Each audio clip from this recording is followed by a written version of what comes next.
the House of Representatives,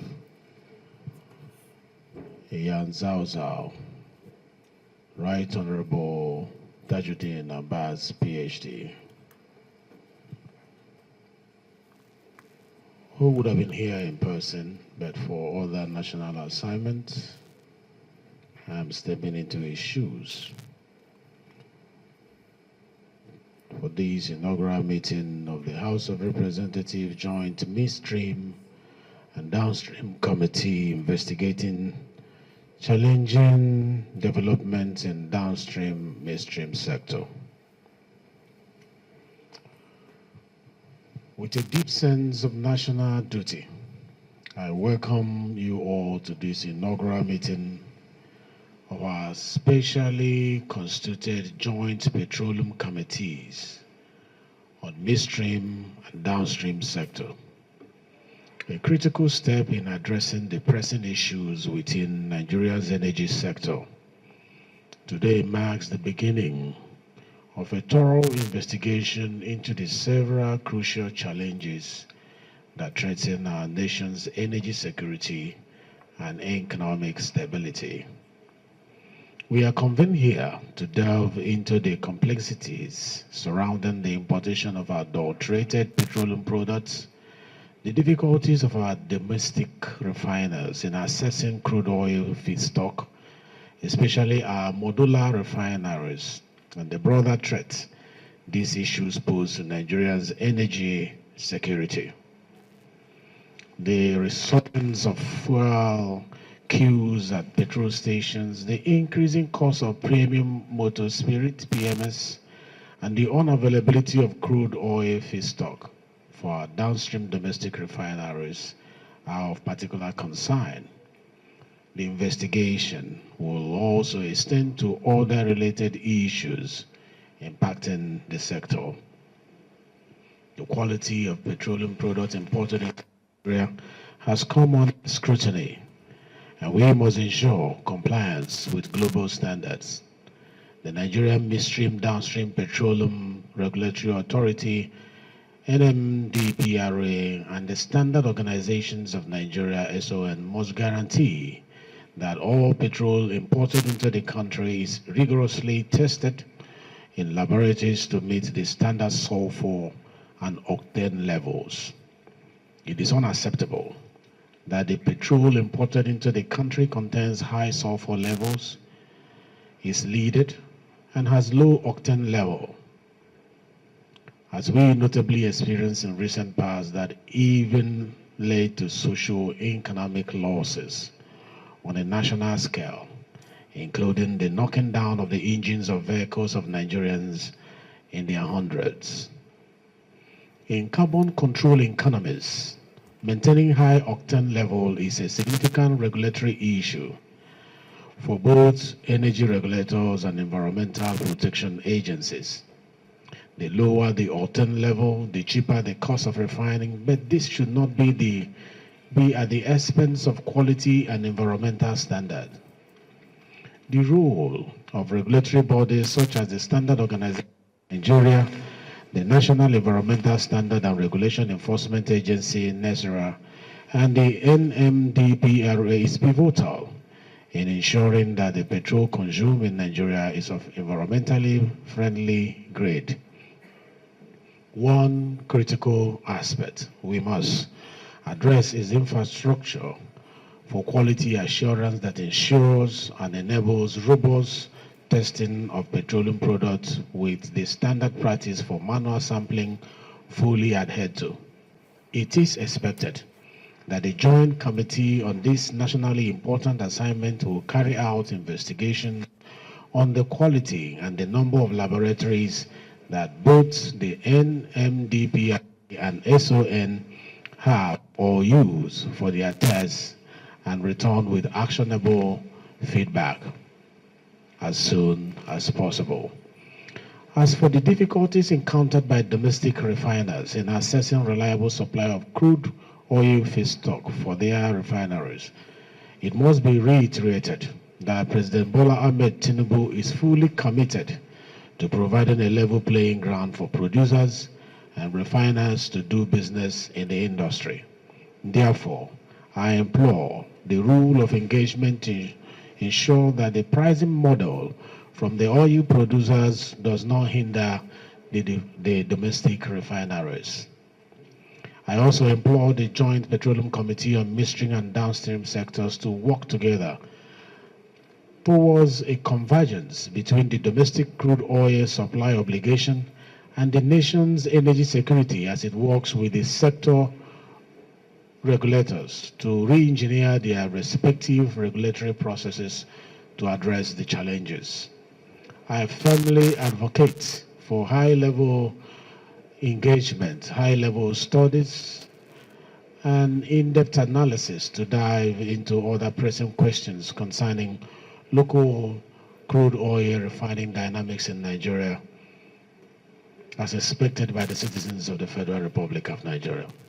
This endeavor is pivotal in providing a comprehensive roadmap and policy suggestion that addresses the concerns and interests of government entities, businesses, and the households alike. Ladies and gentlemen, honorable colleagues, as this investigation commences, I want to acknowledge and commend the diligent efforts of our joint committee, ably chaired by Honorable Ikenga Ugochinyere, who is in charge of downstream, and Honorable Henry Okoje, who is in charge of midstream. Your commitment and your leadership in tackling these challenges are crucial for the success of our endeavor. I urge you, as members of this committee, to give them the highest of your support, the highest of your encouragement. And this is an investigation that demands courage. It's an investigation that Nigerians are expecting, that you stand on the path of the people rather than the path of any other interest. Let the center of this investigation be on the people, and all about the people of Nigerians who are suffering and who want results. Nothing is more important. Nothing should be more important. Nothing is more relevant. Nothing should be more relevant than protecting the interests of all the citizens of the Federal Republic of Nigeria with this investigation. Therefore, let us move forward with a shared sense of purpose and determination to ensure that Nigeria's energy sector operates at the highest standard of quality, highest standards of efficiency, and highest standard of environmental sustainability. Together, I am sure we can address these issues head-on and pave the way for a more secure and prosperous future for all Nigerians. Honorable colleagues, you will be tempted in the course of this investigation, but you will not fall for the temptation. In the course of this investigation, you will be threatened. Be brave because the people are standing by you. In the course of this investigation, you will be tried. But I have confidence in you. The leadership of the House has confidence in you that you were elected to occupy this position today, not for yourself, but for the people of Nigeria. And that you will defend with every energy and every focus, putting the people first before your interests. God bless you, and God bless the Federal Republic of Nigeria.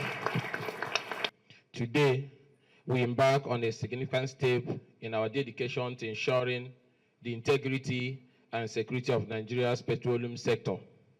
Recall that the House of Representatives had at the plenary on July 9, 2024, adopted a motion on urgent need to carry out a legislative forensic investigation into the challenges affecting the downstream and midstream petroleum sectors in Nigeria and other related matters to find out a lasting solution to all the challenges, and has subsequently mandated the committees on petroleum resources, midstream and downstream to carry out a forensic investigation into the resurgence of fuel queues in petrol stations, allegations of high cost of PMS, unavailability of fuel stock for downstream domestic refineries, disruption of distribution of PMS products, unfair subsidization of PMS and other petroleum products, racketeering and favoritism in the pro forma invoice system regime, etc. Before we proceed further, we would like to deeply appreciate first the Speaker, Right Honorable Tajuddin Abbas, and his deputy, Right Honorable Benjamin Okezie Kalu, for having the courage to set up this great joint committee based on their desire and unstoppable drive to see a competitive, efficient, transparent, and sustainable midstream and downstream petroleum resources sector that will be the foundation for advanced economic revolution that will help solve our present challenges in line with the federal government's renewed hope agenda.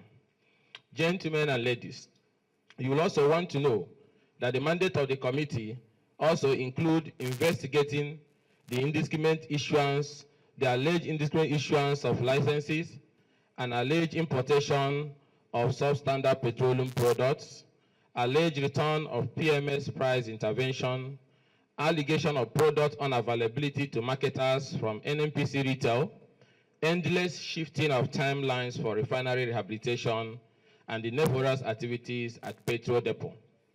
The committee will also conduct a legislative forensic investigation as ordered by the House into the presence of middlemen in crude trading, alleged unavailability of international standard laboratories to check adulterated products, influx of contaminated products into the country, the allegation of non-domestication of profits realized from crude marketing sales in local banks, abuse of the PFI regime, importation of products already being produced in Nigeria, and use of international trading companies to resell fuel stock to local refineries at higher markup prices.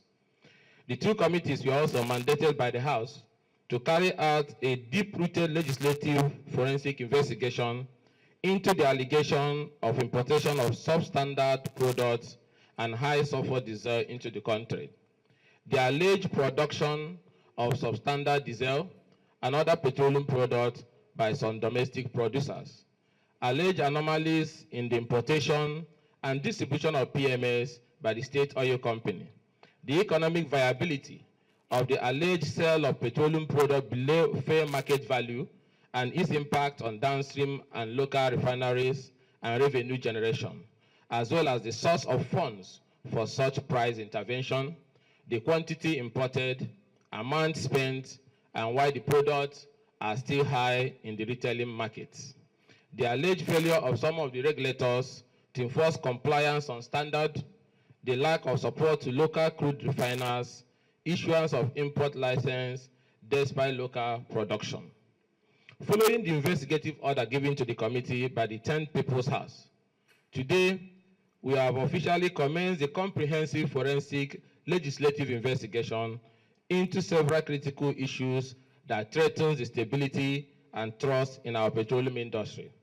We are firstly addressing allegations concerning the importation of substandard petroleum products and alleged non-availability of crude oil to domestic refineries, which has raised serious concern about the quality and safety of fuel in our markets. Additionally, we are going to take a closer look at the integrity of the testing process for petroleum products in the country, particularly focusing on the capacity and credibility of all the testing labs of all stakeholders in the downstream and midstream value chain.